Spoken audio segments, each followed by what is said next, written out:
Hello there, and welcome back to Japan, where after all of the dramas of last year, I thought I would pick a more sedate and calm setting for this year's and the third Baka Music Awards. Yes, as we go into 2022, we are going to celebrate all of the various things we've heard in 2021. Now, as many of you will be aware, it's been a rather quiet last year for the channel. A lot of things happened, and before I go any further, I wanted to say a big thank you to everyone who has been so supportive as this channel relocated, left the Cardboard Palace 2.0, and basically went on the road with no real home. So many dramas and all the various things that have happened for all of this year, but certainly for this channel, we've been through a lot, and you guys have been there supporting. I could thank so many people, but you know, it's hard to know where to draw the line when you kind of do that sort of thing. I mean, I could name everyone who's ever followed this channel and they'd probably all deserve credit, but I'm going to just go in and say a little thank you to those who are not the usual supporters, because the usual supporters, you know who you are, and hopefully my thanks on our social media is enough. People like Neon Reaper Gaming, people like Mexicali Weeb and Decodec, all those various people who've supported us, as well as my wonderful co-hosts who haven't actually been on the channel that much this year, James and Bubbles, who have nonetheless been very supportive. And of course, I would go in and mention all the people on our social media, but you know who you are. Thank you to you all very much, especially those who've contributed in paying for all of these wonderful places that I have to stay from time to time. But anyway, it's awards that you're here for, and it's awards that you're going to get, and we're going to start with our first one, a very relevant one considering what the last year's been like, and that's the award for Best Hiatus. Yes, so in the Best Hiatus category, there's a few suggestions, and of course runners-up include bands like Silent Siren, who, you know, they had a very, very big hiatus they've been working on and building up to with their wonderful last tour, putting out that Best Of album, and including things like the wonderful new song that I will be reviewing very soon after this awards come out as well. Unfortunately, the thing that makes them not a winner is that it doesn't really feel like a hiatus, it feels a lot like they're finishing, and with the release of their recent posts talking about SAYDN, I can't remember what it was. It looks like they got something in the works already. Second runner-up, of course, would be a band like Pedro. Unfortunately, they just haven't been around long enough for a hiatus to really hit. So the winner for Best Hiatus of the Year can only go to Baby Metal. Yes, Baby Metal, a group who are so huge, so beloved, so renowned, and won our first ever Pride of Japan award for their amazing work in popularizing Japanese music to the rest of the world, are now going on hiatus. However, they were very clear about the fact it was a hiatus, and I do believe we will be seeing them again soon. However, you can't help but say a massive, massive Best Hiatus award to Baby Metal, who've even put it in with their lore and said that they are locking themselves away and hiding whilst they prepare for the next phase. I guess we'll only know how good it is when we know what they come back with, but great hiatus, Baby Metal. That was a weird award. I hope I don't have to do that again next year. So let's move on to a slightly more happy one, which is the Surprise New Artist Award. This is the artist who really came out of nowhere for me. Now, sometimes it will be something which I could give to an artist who I've maybe heard of, who suddenly wowed me. Maybe it's an artist who were around before 2021, but this is the artist who suddenly grabbed my attention in 2021 and made me go, oh, I need to listen to that. And there's really no doubt in my mind who that is. Coming in from our Discord where I first heard of her, it's got to go to Tomo. Yes, Tomo. Tomo is, to me, she feels like the progression of artists like Aiko and to a certain degree Otsuka Ai, who came before her, piano playing, singer-songwriters who get very, very heavy into what they do, who don't like too much interference from the studio. Those three names all basically say that to me, but Tomo is the real example of, if you like, the next step of that. I'm really looking forward to seeing what comes from her next. I love the fact that her whole piano playing and singing style is so natural. It's got such a wonderful air of just in the moment to it. It feels fun and yet at the same time well crafted. Tomo is an artist who I have really been enjoying. Yes, I do know there's room for her to grow, but like I say, she is a new artist in my opinion, and she doesn't seem to have been around that long anyway. please do check her out. As with many of the other awards, I will be, maybe a day or two after this comes out, putting some links in a pinned comment in the description. So if you're watching this back after it's released, do check it out. There'll be some Tomo links in a pinned comment for you to go check out. But there you go. Surprise New Artist of the Year award from me goes to Tomo. So what's next? Well, this is a really important one. Most Noisy Review Award. Yes, that's right, guys. We've been out and about on the streets doing a lot of these reviews after last December when I was just going on a little tour around Japan anyway. I got a bit of a taste for doing it, but then after effectively losing my home this summer, we kind of had to go out on the road to do a lot of our reviews. And you know what? It's been a challenge, but it's been a wonderful one. You guys have been really supportive in the drop of quality on video and audio, but I think one of the most noticeable things, as I try to smooth out all of the shaky cameras and everything, is the amount of wind there are in some locations. See, I try to go to interesting, good-looking locations to film, plus it reinstates the fact that, or at least reaffirms the fact that this channel is very much in Japan. However, it's not always the pretty places that are the best for recording sound. So there's been a lot of wind. Not all coming from me. Check out our suggestions and our winner for most noisy location. Although Ginger does seem like a really good starting place, it seems that she's got a really high level of quality through memories and also get through to a wider audience. I think this is even a good chance of them having hopefully a fairly successful single if they market it well, which I know hasn't always been the strongest point of Scandal's representation. I am still near to the theme park motto. That's not just people screaming.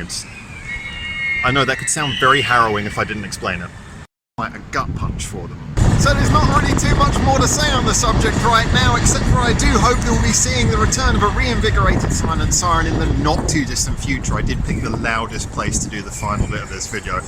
Alright, well, it's time for something a little bit new, and I'm hoping to bring some new things into these awards every year. And this year I thought, you know, sometimes there are songs and videos that come up that we don't really get a chance to talk about because there's not really a category. So I decided to come up with a double award, which is the Must Hear, Won't Hear Award for Must Hear, Won't Hear Band and Song. What does this basically mean? It means these are things that I really think you should listen to, but for some reason you probably won't. Now, in the case of our Must Hear, Won't Hear Song for the year, it's because of the fact it's a B-side, and I really want you to go check it out, and that is the curious B-side of Hibana by band-maid. Yes, Hibana by band-maid is a absolute must. Coming off of the single for Sense, we did a poll on the channel to see who in the community thought which songs of that 3-song single were the best, and I don't think many people went for the A-side. No, the B-sides were fairly split. However, I'm going with Hibana. It might not be as technical as Correlania, can't remember the name of that one, but for me, it was the most all-round song. It managed to be catchy, hard-hitting, full of energy, and just a total re-listener. So that is my must-hear, won't-hear song. Go hear it. And my must-hear, won't-hear band, you'll be unsurprised to know, is a channel favourite. I need to keep on pushing this in because last year they won our Best Production Award, and that is I Love Me, who continue to pop out really great fun songs. And when they're not doing that, they're doing little acoustic sessions, all kinds of things. They've got a fantastic social media presence. They are an absolute must-hear band who most people don't seem to be hearing. Look, if you like your pop, I've said this so many times before, if you like your pop, if you like it catchy, if you like meaningful lyrics, if you like something a little bit quirky, if you like something well written, go check out I Love Me. I think they're trying to work out how they're going to spell it, but at the moment it's I-L-U-V-M-E, or you can write it in katakana if you want to be assured to get hold of them. So there you go. Those are my must hear, won't hear songs, and that leads me on to a more traditional award, which is the award for Best Musicianship. Now, when it comes down to Best Musicianship, there's always a lot of great bands who are vying for this one.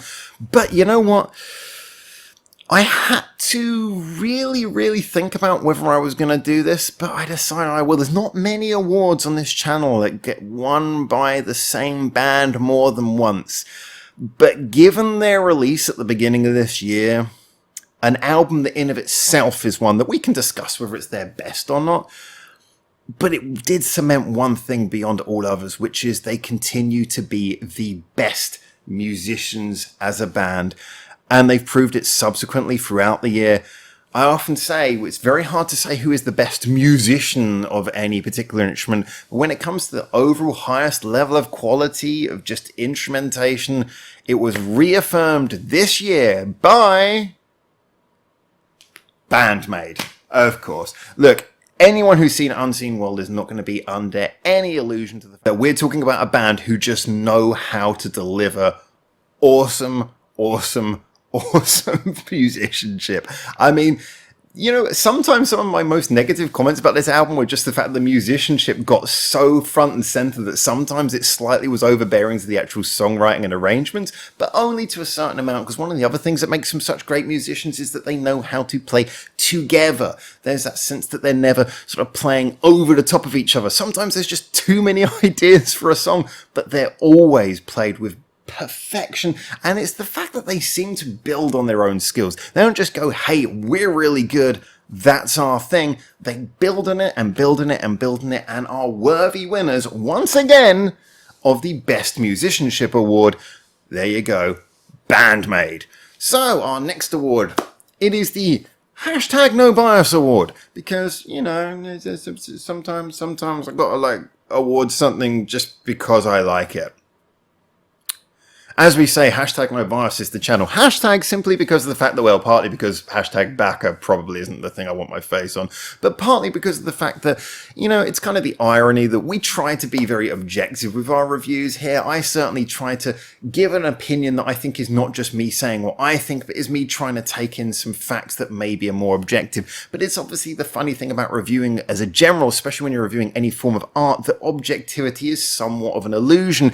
Everything has a degree of subjective to it, so as much as we try to be the general voice of a wider opinion, #NoBias, we're a little bit biased. So who is the winner for this year? Well, you might be thinking, and rightly so to a degree, that it would go to Yukarun, because Yukarun's had a lot of things to do this year with the hiatus of Silent Siren coming up and some awesome songs to her name. You could say that it might be the re-emergence of my longest #NoBias, Odskarai, with a really cool set of new releases this year. And you know what? She has been absolutely brilliant. But I'm going to throw a bit of surprise in this year and give the #NoBias award to Raw by Meme Tokyo. Okay, I think you guys are probably going to know that I was going to say that if you saw my review, because the truth is that was a really hard song to review, and I have to admit that a lot of the reasons were because it just appealed to a lot of my biases. I'm human. I'm going to admit, you show me a video that reminds me a little bit of the music I grew up with, you know, really funky hip-hop. In my opinion, well delivered. Like I say, a lot of people sort of commented about the quality of the rapping, and again, I don't like bad rapping. I don't like sort of phoned in rapping. The rapping though was very self-aware in my mind. They had done the song in a sort of late 80s, early 90s funk hip hop style, and I really got the feeling that the production was very lovingly a homage to that, whilst also being modern enough to make a catchy single. But the rapping as well, the rapping was very much, you look at things like, you know, just really any of that sort of stuff that was popular from that time, it wasn't super complex. There were complex things out there, but as a general, there was a lot of stuff that was just simple hip-hop, which was supposed to be catchy, funky, and have a good rhythm, and that's what they nailed, which I think is a very smart move for a girl band anyway, who might themselves not forefront put themselves down as rappers. So it appealed to me on that level. It had that 4x3 video that, yes, I was thinking to myself, oh man, I'm such an old man for liking this. But I liked it. I thought it was great. And, you know, it was, like I said at the time, bands which are made up of a series of attractive women are never going to be, you know, #not biased. So, you know, what can I say? Look, it was really just something where I put it on and it had me smiling from beginning to end. It was fun. It was engaging. It was self-aware. It was doing something old school, but not in a lazy derivative way. It was knowing, trying to update it. And to be honest, it just worked. But I accept it probably worked more for me than for a lot of people. #NoBias Award, Meme Tokyo with Raw. So what's our next award? Well, this one is a kind of important one. We do this every year, and this year, unfortunately, it's going to be slightly different. This is the Best Presenter Award, and of course, the last 2 years, it's been rather hotly contested because of the fact it's been myself Bubbles giving his out there opinions and giving us a more left field look at Japanese music. And of course, we've had James giving us all the Baka binge, talking about food, culture, and various other things coming out from the poppier side of Japan that maybe is not music. And, you know, that's all been great. But of course, as you guys know, Bubbles has had a lot of life to contend with, especially since ending the world last year. And poor old James, well, he went off to do the Baka binge as a separate channel. And, you know, I'm really hoping that continues to do well. I know there's a lot of things involved. He's also opened a new shop. If you are local or if you live anywhere in Southeast England, or if you want to go to Southeast England, do check it out. He's in Dartford. Newsstand. I think he's changed it to just Newsstand Comics now because it was Comics and Candy, but then he was like, selling candy goes off. Waste of time. I think that's what he said. That's not an official quote from his business. Anyway, check them out. Really great business. They have an online presence as well. But he's been doing a lot of work moving into his new shop and doing all these things. So he hasn't been around that much. I really hope you guys go and support Baka Binge channel so that to give him a little bit more impetus to keep on doing that. I certainly want to keep on sending him stuff for it. Anyway, the thing is, though, is that kind of means that I've been the only presenter around here. I've been the only person. So this year it's kind of easy. I mean, it's just been me. So I appreciate all your support, and therefore I, with a great degree of honor, would like to announce that the Best Presenter Award for Best Presenter of Baka Broadcast this year goes to... Oh, the toilet roll appreciates this award. There's nothing in the world it would like more. The toilet roll keeps rolling on and giving you the song. The toilet roll appreciates this award. Yeah.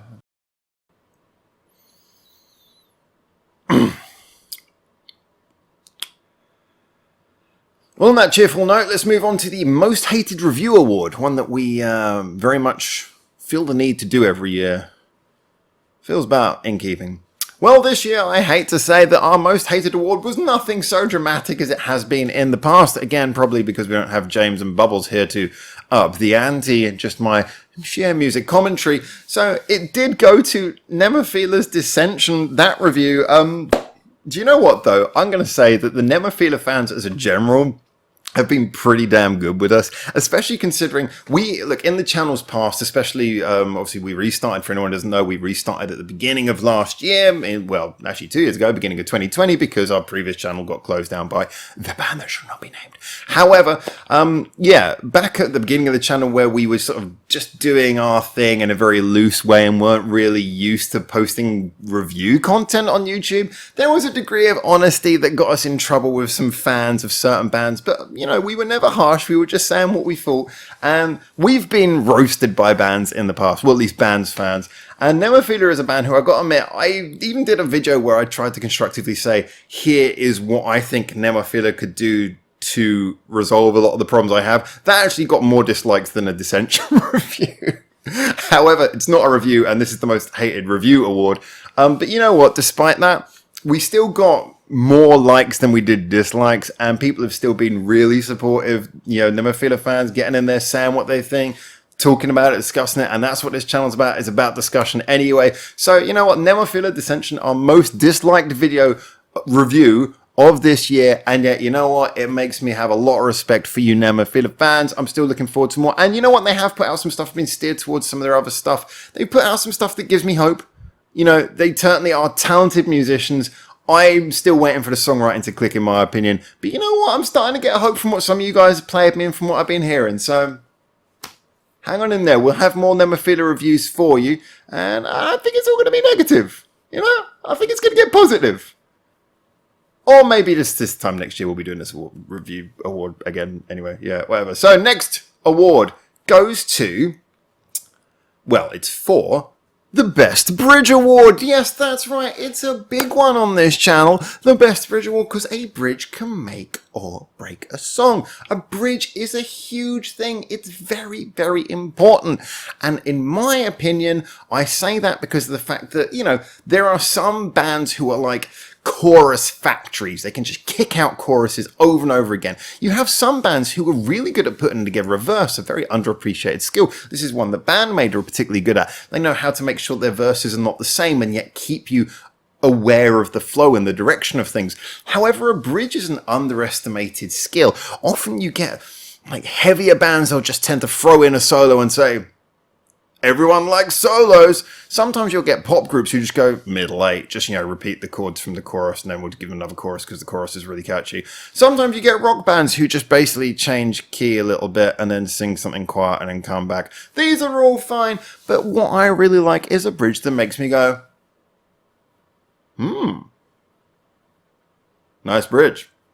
Sets up the last chorus, as it's usually before the last chorus, does something to really take the formula that has been settled into through usually 2 choruses and 2 verses previously. I mean, at this point in the song, usually you know what the song is. You know that you like it. So all it really is there to do is give you a reason to carry on. So rather than just doing what a middle 8 does, which is basically padding out time so that you can continue without too much of a headache from hearing the chorus over and over again, or a solo that's basically just a way of saying, hey, we're really good musicians between the last 2 choruses, a bridge is something that really sets up and throws you into that last chorus with a sense that the last chorus is the biggest one. It gives you that crescendo. It is something so important. As I say, a bridge can make or break a song. So we have a couple of competitors this year for this one.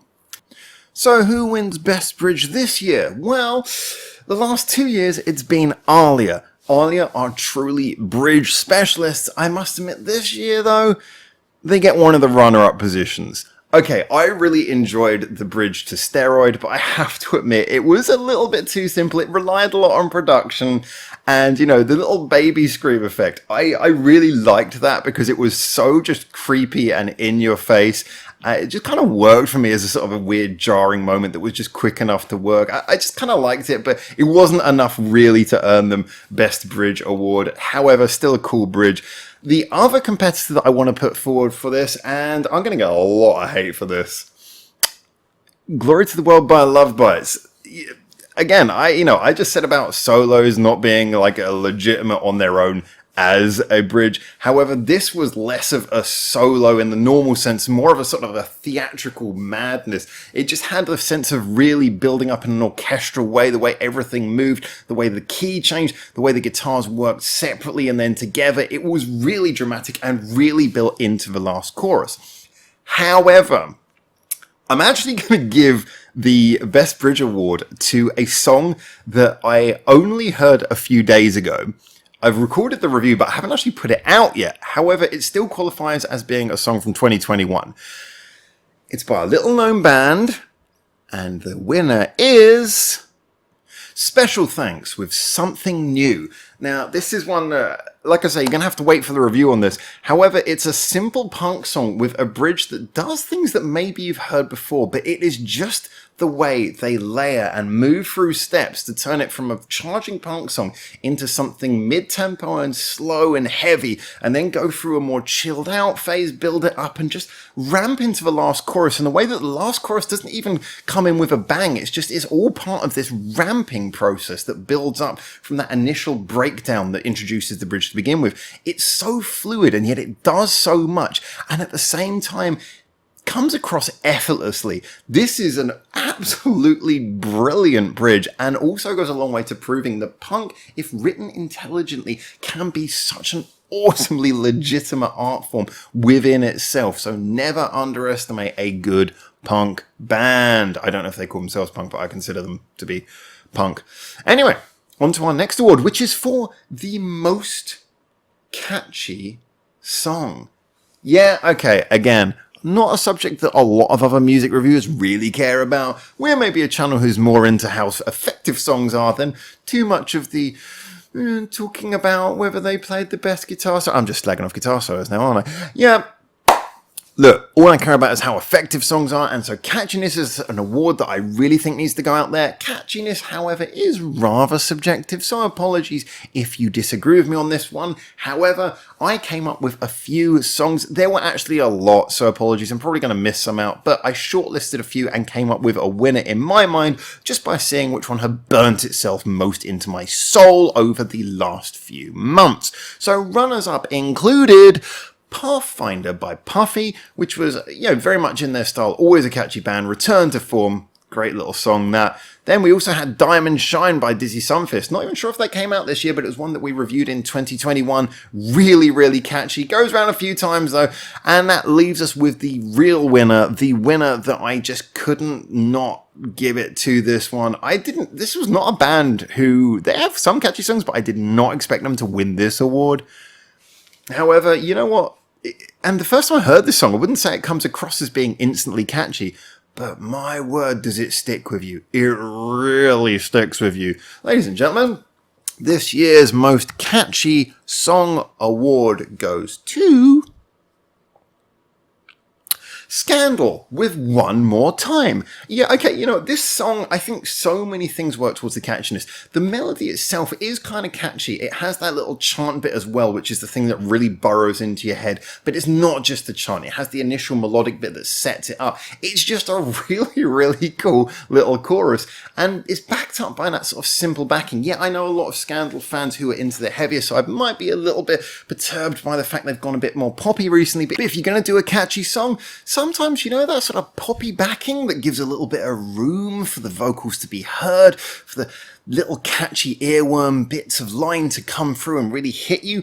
Sometimes that's the better way to do it. And of course, if you do that with some good musicianship and good production making it all up, then yeah, I can't see any reason why that's a real problem for doing a good catchy pop song. So there you have it. As far as I'm concerned, One More Time by Scandal, not the immediate sort of grabbing chorus, but definitely the most catchy song for me of last year. And that moves us on to a very important award, which is the award for most generic song name. Just thought I'd throw that one in at this point, because the winner is, well, there's a few.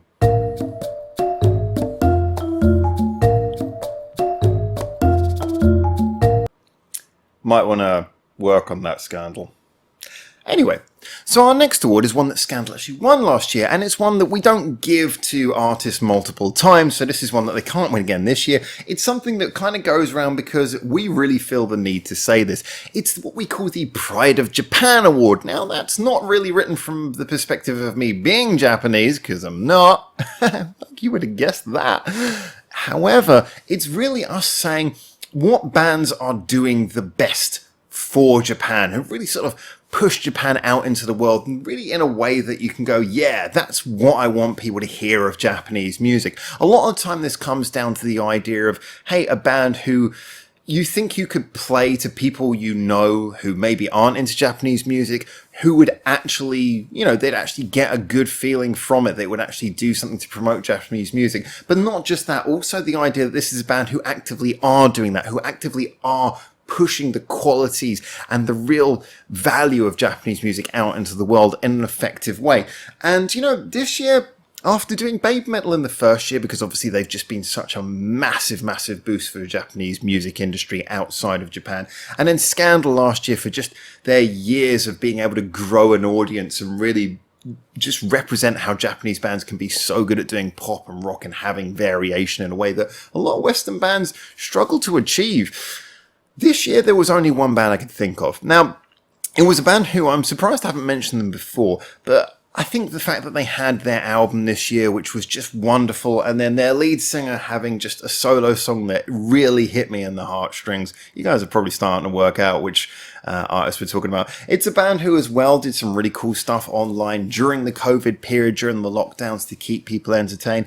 It's a band who are just, you know, the embodiment of Japanese music mixed with contemporary. A band who, when I did that live stream chat, well, it wasn't live at the time, but I did a live chat with my old producer's friend, Steve Gilmore, who's a bit of a legendary producer from London. Never really listened to Japanese music, but we've worked together for years. He's an old boy and he will listen to anything and enjoy it. I played him a selection of Japanese songs with no introduction, and this was the group where he listened to them and he said, not only is that good quality, but he said, that's a song that makes me feel like, yeah, these guys are doing modern music, but they're proud of being Japanese as well. You know, this is a band who I think it would be very hard to argue that they deserve to be described as one of the great prides of the Japanese music industry. They're a band who, you already know who I'm going to say. So, this year's Pride of Japan award goes to Wagaki band. Yeah, okay, so pretty much everything I just said is the reason why. But on top of that, it's just their dedication to the art forms. Not only are they fantastic at those contemporary musical instruments, you know, you've got great little guitar solos and things in there as well, fantastic rock drum work. It's also the fact that you've got that beautiful shakuhachi flute, the koto, all of it. They have a real respect for Japanese traditional music. Yuko Suzuhana at the front of this is probably the embodiment of that, and that not only is she a classically trained singer who can just nail that Japanese vibrato, but also the fact that she seems to know everything from how to play piano, obviously a very popular instrument in Asia, but essentially speaking a Western instrument, and you know, she also knows how to, seemingly professionally, has mastered things like the fan twirling. There's probably a proper name for that art form. She's just someone who seems to really embody an understanding of both, right down to her love of singing with Amy Lee from Evanescence. You know, this is a group who they seem to be just as comfortable in both sides of that camp, doing contemporary music, doing Japanese music, and they continue to mash them together in a way that I just think is absolutely brilliant. They deserve a ton of credit, and as far as I'm concerned, as I say, I don't think it's hard to agree that Wagaki band are definitely one of the ultimate prides of Japan and this year's award winner. So let's move on to, I hate to say it, it's our final award for the evening. Now, I always give an award every year to what I consider to be the best video. Now, this is a bit of a strange one. You might think, why do I give my best video award as the final award of the day? I mean, this is a music channel after all. Yeah, we do talk about video, but that's not our big thing. The reason is because I never regard it as possible to do a best album or best song of the year. It's just kind of, it's too difficult. There's too many different styles of genres of music that I like and that we cover on this channel, so it's just not really a plausible thing to do. However, when we talk about videos, we can talk about something where it was just an overall package. You know, a video, not just the visual side, the music video, with the song, with just the whole way that it hits you. Sorry, I'm getting messages. I'm hosting awards. Anyway, it's about how it hits you in an overall way, about just something which is a real complete product, something where you can sit back and go, yeah, do you know what? That was an experience in of its own right. And the last couple of years, we've really gone for videos that had a lot of character. And this year, I feel we kind of done the same. For me, character is a big part of it. A video has got to be something where it really is bolstered by the song. The song gives it energy, and then the video knows how to show that energy visually too. But at the same time, it shows you the character of the band. It shows you the emotions and feelings underneath everything. It just really blasts you with a completeness. I think I kind of said it. So this year I am going to give this award to a little bit of a surprise here. You ready? All right. This year's best video award goes to Yamai T-shirts Yasan, with a song that's name basically translates to Damn Modern Kid Garbage 20s. This is just, I love this. This is the idea that they're trying to do one of those motion machines where everything has a knock-on effect and keeps on going, and it just falls apart. It's such a simple concept, and you could even argue that it's not that perfectly executed. It gets a little bit sloppy. I mean, I know the whole experiment's supposed to fail, but it's hard to know at what points of the video are being scripted and at what points they really have lost the plot of what's going on. It's just a lot of fun. And the weird thing is in a lot of ways you could say that it doesn't really move with the song. The song's very charging, it's got a lot of energy. This video is one whole cut. There's no quick cuts in it. There's nothing like that that usually is used to perpetuate the motion of a song through video. And yet, just the feeling of chaos on screen, the feeling of things being thrown away around, the look of like anguish on the band's faces as they're trying to make this thing work, as they're trying to save it when it's obviously way past saving. Just the pure sense of chaos is brilliant, right down to the final riff where you've got that final blasting riff charging and the screen is just basically one still shot of the band looking hopeless over this hyperkinetic energy. And yet the feeling of just pure frustration on that almost still image is so much, it feels so much like you could cut it with a knife, the tension in the room, that it actually seems to carry the final riff along perfectly as well. It's a really, really fun video. It's not one at the time that I would have thought would have been best video of the year, or like my most catchy song of the year maybe didn't fall into that category, and that had a great video as well. But the reason why for me this works is just because, you know, every time I came back to it, I just kept on getting a smile on my face. And every time I came back to it, I realized that the song that I enjoyed anyway was actually being really elevated by this in a way that perhaps I wouldn't have appreciated before. But every time I listened to the song, I wanted to see the video. Every time I watched the video, I further appreciated the song. It's a really, really great little number. I love it. And you know what? I think it's well deserving. Not something that had been on my mind all year round, but you know, I came back to it time and time again, and it just absolutely deserves this award. So there you go. Best video of the year goes to Yeah Buy T-shirts. Yes, Anne. Anyway, thank you so much for tuning in to this year's awards. It has been a very, very strange year. A lot of us have just felt like 2021 was the year that we were hoping to recover from 2020, and yet in a lot of ways, 2021 has felt like a rehash of 2020. You know, it's kind of weird sometimes. You think, with all the things that have changed, it's interesting how it's changed this channel, and it would be kind of curious just to think, just to imagine what it would have been like if, can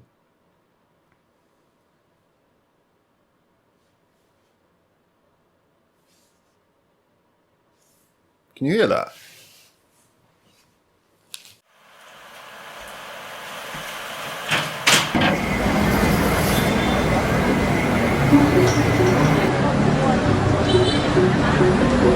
Everything's going back to how it was before the pandemic.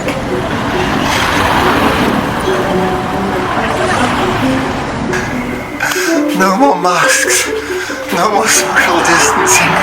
The concerts will return, live venues will open. Wait a minute. The albums are disappearing.